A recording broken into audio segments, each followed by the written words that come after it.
Of course মানে আমি নিজে তো বলছি, আমি নিজে দেখেছি এমন অনেক হেয়ার ড্রেসার বোনগুলো, তারা ভীষণভাবে তারা আমার কাছে আলাদা করে বলতো যে দিদি জানো না আমাদের কাজের দরকার নেই, এ যা ব্যবহার করে কুৎসিত ইঙ্গিত, শ্লীলতাহানি তো শুধু শরীরে নয়, মনেও তো, আচরণেও তো। সুতরাং আমরা জানি আমাদের কাছে এই কমপ্লেনগুলো করতো এবং ভয় পেত বলে কিছু বলতে পারতো না। এমন অনেক আর্টিস্ট আছে তারা কমপ্লেন করতো, তারা বলতো যে এ যেন একটা এমন পরিবেশ যেখানে মানে যে কোনো মুহূর্তে ভয় লাগে, যে কোনো মুহূর্তে। এই এই এই পরিবেশটা যে শেষ হয়ে গেল, এটা ভীষণ আনন্দের, ভীষণ। আর তুমি কতটা বিশ্বাসী যে আসলে সত্যিই আমাদের টলিউড থেকে ব্যান মুক্ত সত্যি? একদম বিশ্বাসী, মানে একদম আমরা করব জয়, নিশ্চয় হয়ে গেছে। সুতরাং বিশ্বাসী তো 100 ভাগ বিশ্বাসী। আমি শুধু একটা জিনিসই ভীষণভাবে দেখার কথা বলবো এবং নিজেও চেষ্টা করব দেখতে, সেটা হচ্ছে যে এই 15 বছরে এমন অনেক টেকনিশিয়ান, এমন অনেক প্রযোজক, পরিচালক যারা কিন্তু চটিটা চাটেনি, যারা চাটেনি চটি, তারা শুধু কাজটা করে গেছে নীরবে। তার কারণ তারা জানতো যে তারা যে মুহূর্তে প্রতিবাদ করবে কার্ড ক্যান্সেল হয়ে যাবে। সবাই কিন্তু এই লড়াইটা লড়তে পারে না, প্রত্যেকের বাড়িতে ছোট বাচ্চা রয়েছে, অসুস্থ বৃদ্ধ বাবা মা রয়েছে, তারা কি করবে? আপনারা বলুন, তারা কি করবে? যাদের পেটের ভাতে লাথি মারা হবে তারা কি করবে?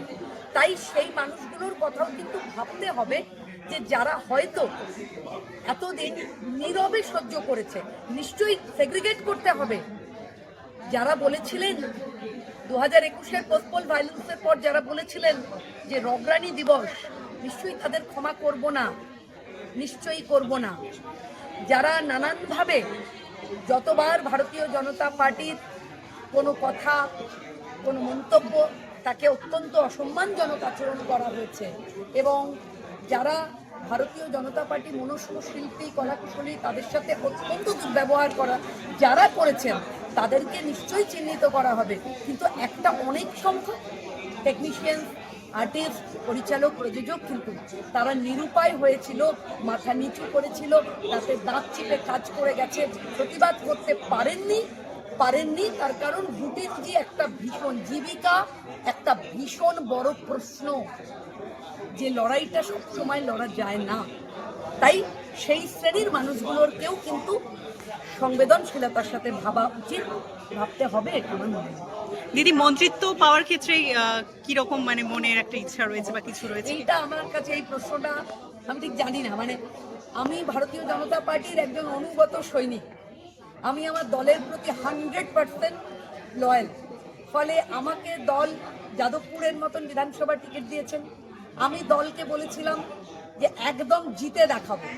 তো আমাকে আমার সভাপতি সাংসদ মাননীয় শ্রমিক ভট্টাচার্য 29 তারিখ ভোটের পরে 8টা সাড়ে 8টায় ফোন করে জিজ্ঞেস করেছিলেন কি মনে হচ্ছে সর্বরি।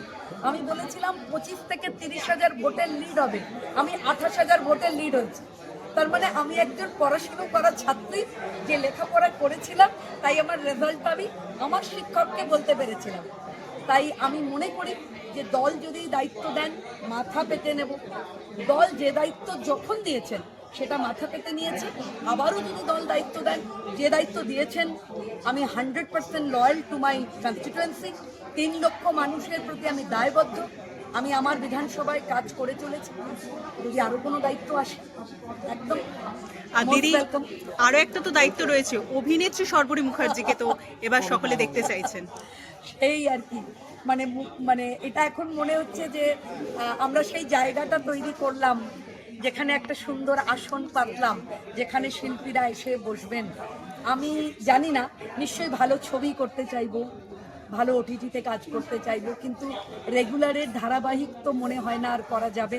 তার কারণ যে চূড়ান্ত ব্যস্ততা আমার বিধানসভা সামলাতে গিয়ে, মানে সকালবেলা 7টা থেকে ফোন শুরু হয়, রাত্রির 2টোয় ফোন শেষ হয়, সকালবেলা 9টায় বাড়ি থেকে বেরোই, রাত 12টায় বাড়ি ঢুকি। সারাক্ষণ আমার বিধানসভার মানুষকে আমি আগলে রয়েছি। তো সেই আগলাতে গিয়ে এইভাবে তো কাজ করা যাবে না, থিয়েটার করবো। থিয়েটার অবভিয়াসলি আমার দল নয়াবাদ তিতাস আপনাদের সবাইকে আপনাদের চ্যানেলের মধ্যে দিয়ে আমন্ত্রণ জানালাম আগামী 18ই জুন রবীন্দ্র সদনে আমার দলের জন্মদিন পালিত হবে নতুন নাটক অপাঙ্ক্তেয় এবং একটি সেমিনার হবে যে সেমিনারে এনএসডি মানে national school of drummer director doctor Chittaranjan Tripathi আসবেন সেমিনারে থাকবেন আমাদের সাংসদ আমার রাজ্যের সভাপতি শ্রমিক ভট্টাচার্য মহাশয় সেমিনারে থাকবেন নীলাঞ্জনাদি আপনারা আসুন 18 তারিখ সবার জন্য আমন্ত্রণ রইল